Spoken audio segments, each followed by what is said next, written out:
Mondays. All right, Chris, what do you got over there, sir? Shout out Bears fans. What's up? You guys are passionate, if not misguided. All right, here we go.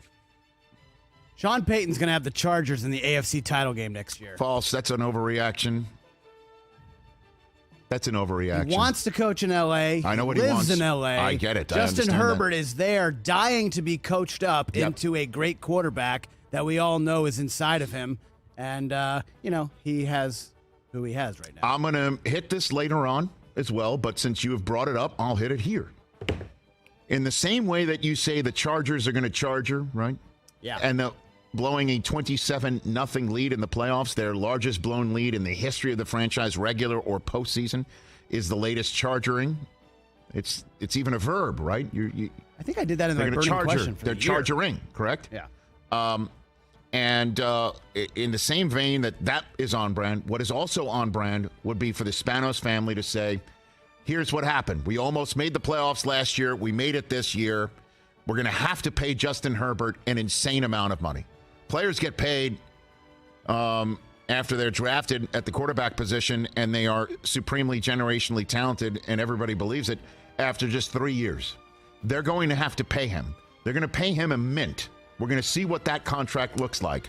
Sean Payton is going to command an insane amount of money that I don't think the Spanos family wants to make a stroke a check for. I just think it's coming down to it. Now, it would be great for Chargers fans who want to see Brandon Staley gone and Sean Payton here, that to see the Spanoses say, this is bold a maneuver as we can get. We've got a generationally talented kid that we're going to pay all this money to. We might as well throw more good money after good and get the coach to hook up with him. I don't think they're going to do it.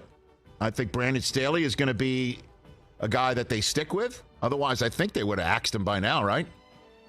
Who knows? Maybe they have their meeting today. I don't know. But I think they like him, and I think that they see some positives there. And I don't think they're going to make this. That would be a bold maneuver I don't think they're going to make. So I'll call this an overreaction, Chris. Rich, my preseason burning question for the Chargers was, can this team stop doing Charger-like things? And what did we say about what's more likely, right? Yeah, same type of deal. We said they're going to pull a Charger-like thing, and that was it. What else, Chris? I watched that game yesterday morning in Buffalo, and Bills are making too many mistakes to be a real Super Bowl winner. I would say yes to that, and also counter that the quarterback who makes these mistakes is so incredibly talented he can make up for them. That's why he's the one making them. I know. You know what I mean? I get it. I know it.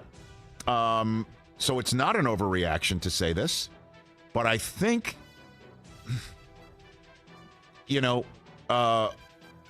Allen needs to knock it off with the throws deep.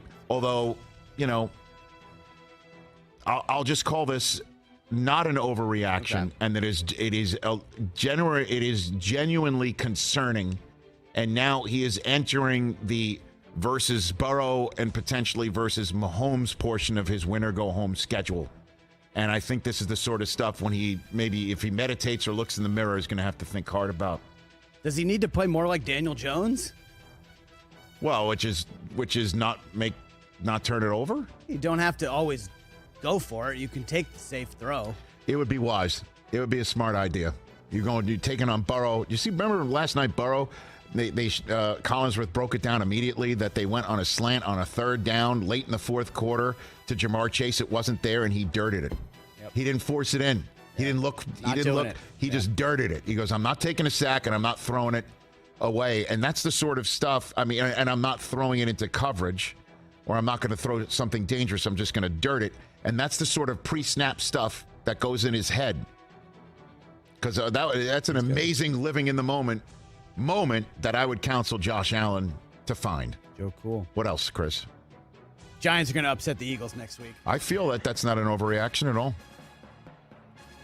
Something going on with this Giants team, man. Smells like 07, smells like 11. I don't know. About making the full run? Now, that's a tall order, but one and dunning the Eagles is entirely possible. This is the fifth playoff meeting between the two franchises. That's a turnpike apart.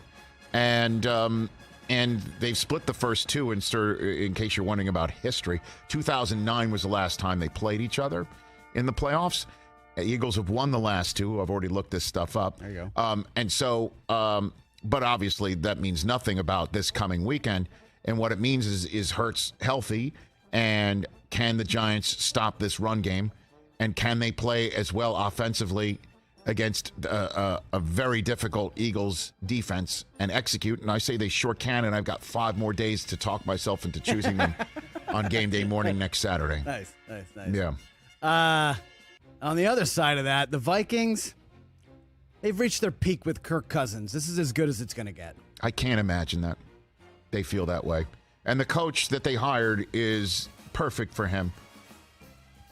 Defensive. Look at their record in one-score games this year. That. It all went their way to break to be 13-4. No, I get it. Then... I know that. And the crazy thing is, do you have the soundbite of Kirk Cousins? Do you mind pulling that one up, please, Mr. Hoskins? Because it's amazing that the last play of the season was the check down that Cousins has been eviscerated for his entire career, as opposed to taking a risk. Right. And this was his answer as to why he checked it down. Yeah, just a shell read there. Saw single high. Tried to work Justin. Didn't feel good about putting it up to Justin. And then when I went to progress, I just felt like I was about to get sacked. And I felt like I got to put the ball in play.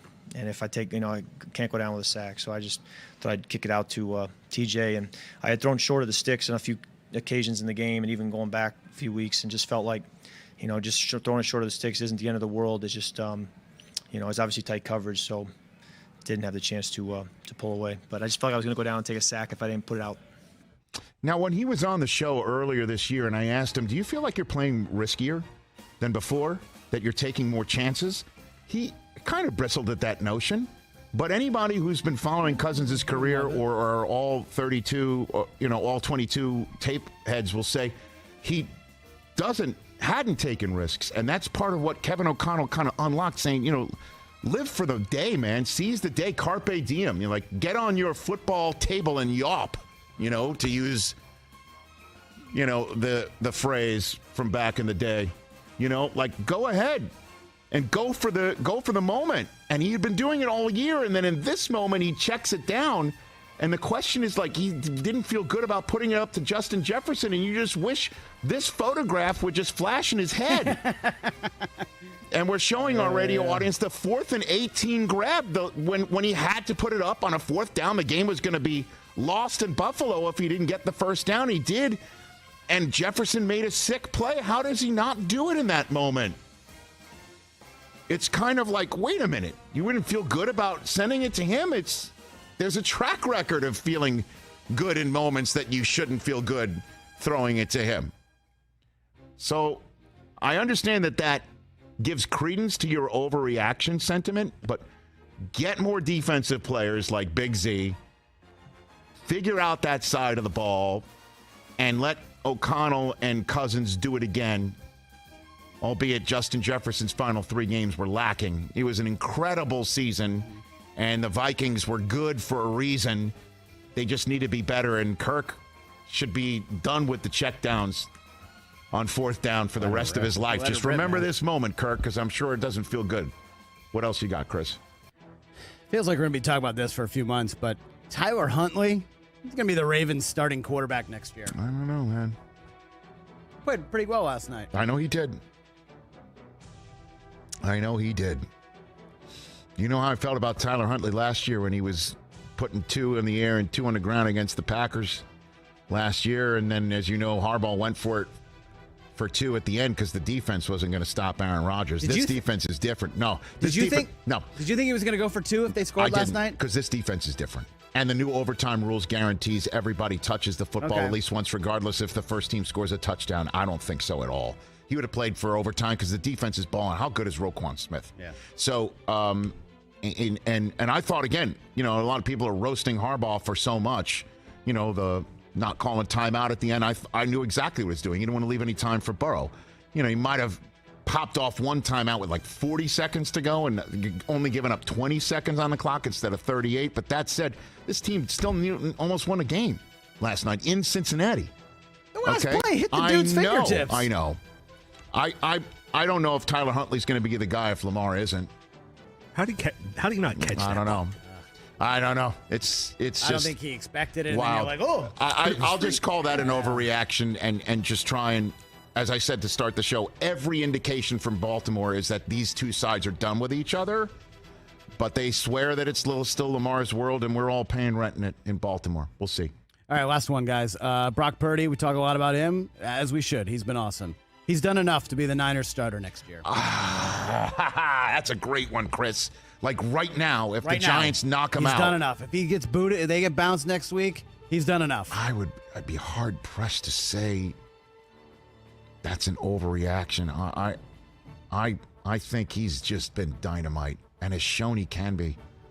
In this offense, too, they may have found their guy. I really believe it. And you know I'm a Lance guy.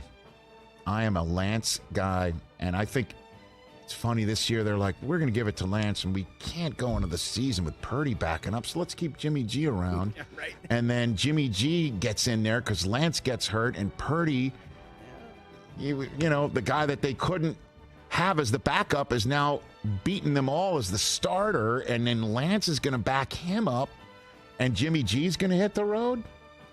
Seems like This is it. but I think you might